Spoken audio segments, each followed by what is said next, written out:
Sergei Rakuba is president of Mission Eurasia, a ministry serving the church in Russia and other former Soviet republics. As always, Sergei, great to have you back on the broadcast. Navalny told the court he is no longer an atheist and now believes in God, citing Matthew 5:6, which says, "Those who hunger and thirst for righteousness shall be filled." Can you tell us anything more about this? Sure, George, and thank you so much for the opportunity. While he was at the court, I believe he pronounced or presented the most powerful sermon out of that cage, he was kept in at the courtroom. And he referred to Matthew 5:6, and he said, "Those who hunger and thirst for righteousness should be filled." He said that he's not atheist anymore, and referring to the Bible as an ancient book that the world should adopt and build their rules for living on, for daily living. I think it was the most powerful presentation of the gospel.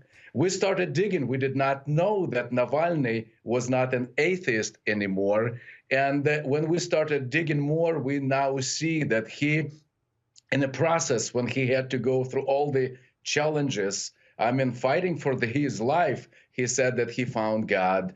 And now communicating with some of the church leaders in the evangelical community, we understand that he was in contact with few and searching for eternal values, as he says. He wants to continue his fight to the end of his life, he says, fighting for the Russian people so that they have a chance to know the truth, to know the righteousness, and so that have a chance to have a better life. Sergei, when repressive regimes come under pressure, they often target what they believe are Western-influenced institutions like evangelical churches. Is that happening in Russia right now?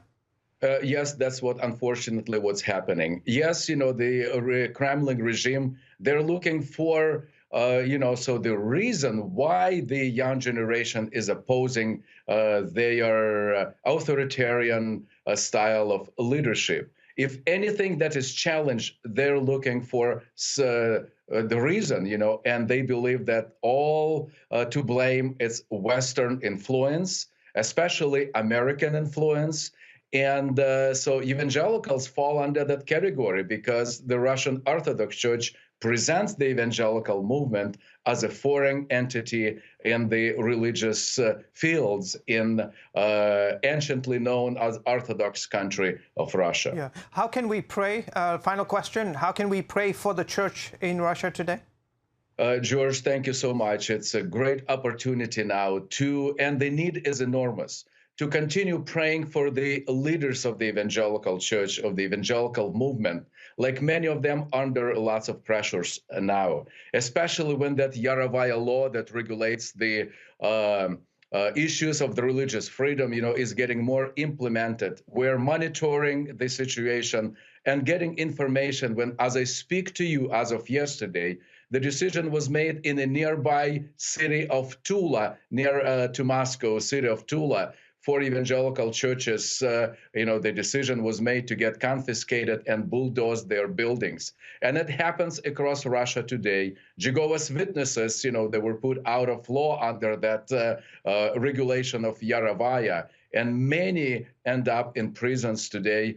And so evangelicals, especially charismatics and Baptists today, getting a lot more under pressure, and they're implementing more and more oppressive regulations, pressing evangelicals as a foreign entity. So the prayer should be for the leaders that lead the church in a situation like that, and for them to navigate under the pressures and continue leading the church to be the light of the gospel, light of the truth, and so that the church that is preaching righteousness in the midst of challenges like they are experiencing today in Russia. All right, terrific. Sergei, we'll have to leave it there. Thank you so much for coming on the broadcast. Always appreciate your insights. Yeah, it's always a privilege. Thank you.